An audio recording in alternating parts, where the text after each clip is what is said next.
કેવી હતી? મારા મત મુજબ તો જેણે તૈયારી કરી છે એટલે પર્યાવરણ એટલું અઘરું તો નહોતું જ. જેવું કોન્સ્ટેબલમાં જેટલું હાર્ડ પેપર કાઢ્યું એવું પેપર નથી મારા મુજબ એવું કેવું છે. શબ્દ થોડાક આમ અટપટા લાગે કે આમ શું કહેવાય કે આપણે પર્યાવરણમાં જોતા હોય ને એવા નહોતા, આમ થોડા અલગ હતા ને વિધાનવાળા પ્રશ્નો વિધાનોવાળા પ્રશ્નો બહુ મોસ્ટ ઓફલી વિધાનોવાળા હતા. સિલેબસ પ્રમાણે બધું સિલેબસ મુજબ બધું સિલેબસ પ્રમાણે. ઓકે. વ્યાકરણ હતું એ બેસ્ટ છે, બાકી લેવલ જીપીએસસી લેવલનું પેપર છે. વિધાનવાળા પ્રશ્ન હતા. એમાં વધારે પાર્ટ ડીમાં વધારે વિધાનવાળા જ હતા. પેપરમાં સૌથી સરળ પોર્શન મારા મતે મેથ્સ અને ગુજરાતી ગ્રામર, જોકે મેથ્સ તો ડિપેન્ડ કરે કે એનું કેટલું સ્ટ્રોંગ છે. નમસ્કાર દોસ્તો, જય હિન્દ દોસ્તો. આજે ફરી પાછા ફોરેસ્ટ ગાર્ડની પરીક્ષા જે ઓનલાઈન લેવાઈ રહી છે અને રાજકોટ ખાતેના આયોન ડિજિટલ ઝોન મેટોડા ખાતે આપણે આવી પહોંચ્યા છે. આજે પણ આ પરીક્ષા જે છે એ થવાની છે. આ પરીક્ષા જે છે એ 8મી તારીખે, 12મી તારીખે, 14મી તારીખે અને નેક્સ્ટ જે 27 તારીખે આ પરીક્ષા એ થવાની છે. એટલે કે આ આખી ઓનલાઈન પરીક્ષાની અંદર 3 અલગ અલગ શિફ્ટ અને ગુજરાતના અલગ અલગ પરીક્ષા સેન્ટરોની અંદર TCSના જ્યાં સેન્ટરો છે ત્યાં પરીક્ષા થવાની છે. તો બસ 3 વાગે આ પહેલી શિફ્ટ થઈ ગઈ છે. 3 વાગે બીજી શિફ્ટ જે છે કમ્પ્લીટ થવાની છે અને એના પછી 5 વાગ્યાની શિફ્ટ જે છે થવાની છે. તો હવે 3 વાગ્યામાં થોડો જ સમય બાકી છે અને થોડા જ સમયની અંદર વિદ્યાર્થી મિત્રો જે છે બહાર નીકળશે. આપણે એમને પૂછવું કે આ બીજા દિવસનું ફોરેસ્ટ ગાર્ડનું પેપર એ કેવું રહ્યું એમનું અને કેવા પ્રકારના પ્રશ્નો જે છે પૂછાણા. પરીક્ષા પૂરી થઈ ગઈ છે. સેકન્ડ શિફ્ટની આપણે પૂછીએ. મિત્રો બહાર નીકળી રહ્યા છે કે કેવી રીતે એમના પરીક્ષા જે છે ગઈ છે, કેવું રહ્યું એમનું આખું આ પેપર. આપણે ધીમે ધીમે એમની સાથે વાત કરવાની કોશિશ કરીએ.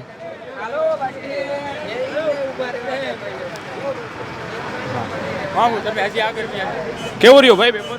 પેપર બહુ સારું રહ્યું. પેપરમાં કોઈ અઘરું વસ્તુ? અઘરું આપણે ગુજરાતી વ્યાકરણ હતું એ બેસ્ટ છે, બાકી લેવલ જીપીએસસી લેવલનું પેપર છે. વિધાનવાળા પ્રશ્ન હતા. એમાં વધારે પાર્ટ ડીમાં વધારે વિધાનવાળા જ હતા. અઘરામ અઘરું આખો પોર્શન પેપરમાં કયો? Part D. Part D. અને સેલામ સેલો? છેલ્લામાં સી. સી. હા. સીમાં કયો સબ્જેક્ટ આવ્યો? ગુજરાતી વ્યાકરણ. ઓકે. રીઝનિંગના 2-3 જ પ્રશ્ન હતા. ઓકે. રીઝનિંગના 2-3 પ્રશ્ન હતા. ઓવરઓલ પેપર તમે સહેલું ગણો છો, મધ્યમ ગણો છો કે કેવી? મધ્યમ વાંધો નહીં હવે. તો હજી પણ આપણે વાત કરવાની કોશિશ કરીએ ઘણા બધા મિત્રોની સાથે. કેવું રહ્યું ભાઈ? કેવું રહ્યું પેપર? પેપર બહુ હાઈ લેવલનું હતું, એટલે વાંચ્યું એ આવ્યું ને એ બરોબર જ છે. અને સહેલામાં વ્યાકરણ છે, ગુજરાતી વ્યાકરણ છે એ સહેલું હતું થોડુંક. ગણિતના 5-6 પ્રશ્ન સહેલા હતા. બાકી ઓવરઓલ 1-2 પ્રશ્ન જીપીએસની તારાંકિત પ્રશ્ન હોય એ રીતનું આપ્યું હતું. એટલે એમ કહી શકાય પેપર વિધાનો વાળું હતું. વિધાનો વાળું પેપર હતું અને હાઈ લેવલનું ક્લાસ 2 લેવલનું અઘરું પેપર કહી શકાય. અઘરું પેપર કહી શકાય. ઓકે. આપણે હજી પણ ઘણા બધા મિત્રો સાથે વાત કરવાની કોશિશ કરીએ કે કેવું રહ્યું એમનું આખું પેપર. બરાબર. ધીમે ધીમે મિત્રો બહાર નીકળી રહ્યા છે. કેવું રહ્યું પેપર ભાઈ? 1 નંબર હો. અઘરું? પહેલું હતું બહુ. આવડી ગયું? હો બધું. ઓકે. વાંધો નહીં એવો કે વાંધો કાંઈ ન આવ્યો. તમારા મત મુજબ હાવ આમ બીજા અઘરું કહી શકાય એવું કંઈ? કાંઈ અઘરું નહોતું. સિલેબસ પ્રમાણે બધું. સિલેબસ મુજબ બધું સિલેબસ પ્રમાણે. ઓકે. એટલે ઓવરઓલ પેપર તમે પેપરને સરળ હતું. સરળ. ઓકે. પેપર ઘણાને સરળ પણ લાગ્યું છે. આપણે પૂછીએ કેવું બરાબર કેવું રહ્યું પેપર ભાઈ? ઓકે. આપણે કેવું રહ્યું પેપર ભાઈ?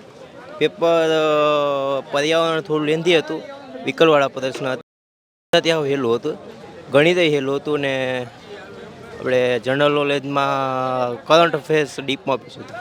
ઓકે. તો paper as per the syllabus જે આપણે આવ્યો હતો નવો સિલેબસ ફોરેસ્ટ ગાર્ડમાં આવ્યો એ મુજબ જ આખું પેપર હતું?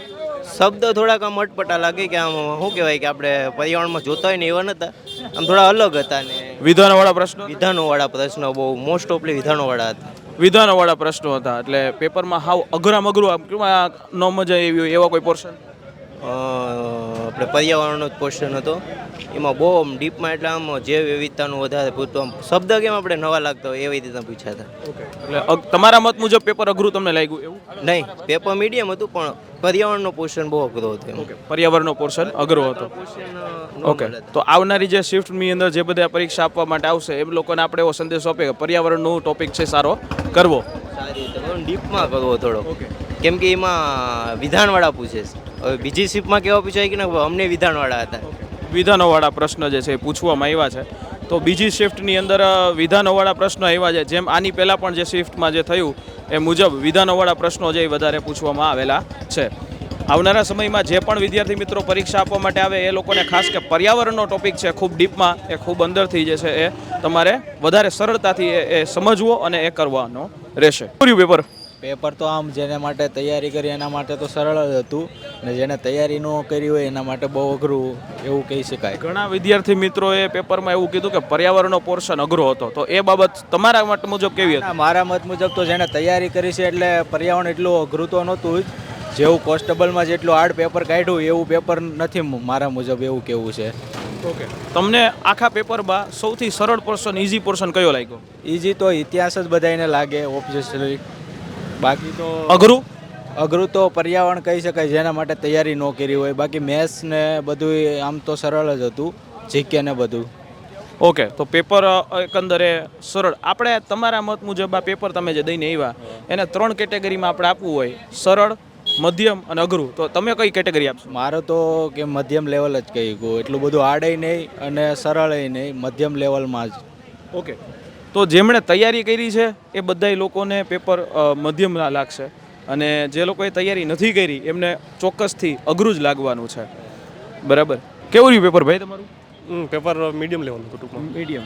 પેપરમાં અઘરું પોર્શન કંઈ તમને એવો લાગ્યો એવો? ખાસ કરીને પર્યાવરણ, કારણ કે પેપરમાં સૌથી સરળ પોર્શન મારા મતે મેથ્સ અને ગુજરાતી ગ્રામર, જોકે મેથ્સ તો ડિપેન્ડ કરે કે કેટલું સ્ટ્રોંગ છે એનું. કેટલા સમયથી તૈયારી કરો છો અને ક્યાંથી આવો છો?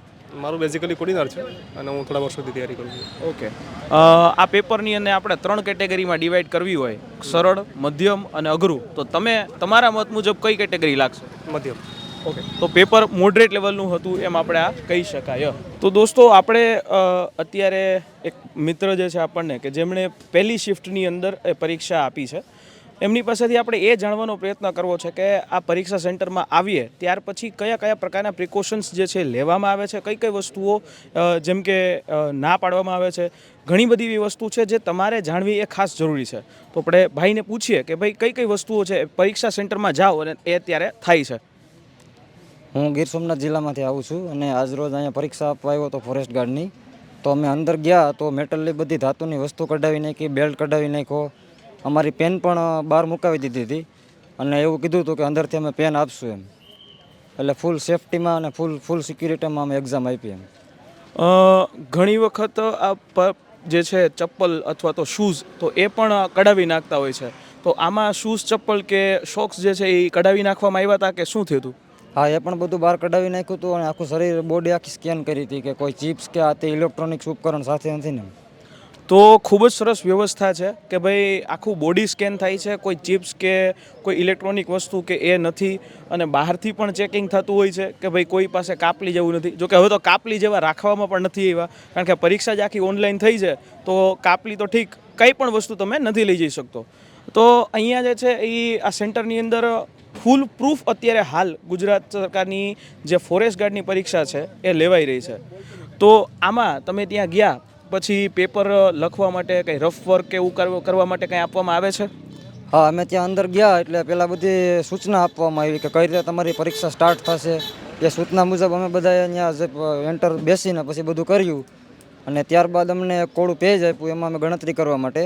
અને પેપર અમારું પૂરું થયું તે પછી પેજ પણ લઈ લીધું અમારી પાસેથી કે બહાર નહીં લઈ જવાનું એમ. અને અમારો કોલ લેટર હતો, એમાંથી અડધું પેજ એ લોકોએ કોલ લેટરનું કાપીને રાખી લીધું અને બાકીનો કોલ લેટર અમને આપી દીધો અડધો. ઓકે, શું નામ છે ભાઈ આપનું? મકવાણા રાહુલ. રાહુલભાઈ, ખૂબ જ સરસ. રાહુલભાઈએ જે માહિતી આપી એ હવે પછીની જે શિફ્ટના તમામ ઉમેદવારો છે કે જે પરીક્ષા ભરવા જવાના છે એમના માટે ખાસ ઉપયોગી રહેશે કે ભાઈ આટલી વસ્તુઓનું તમારે ધ્યાન રાખવાનું રહેશે.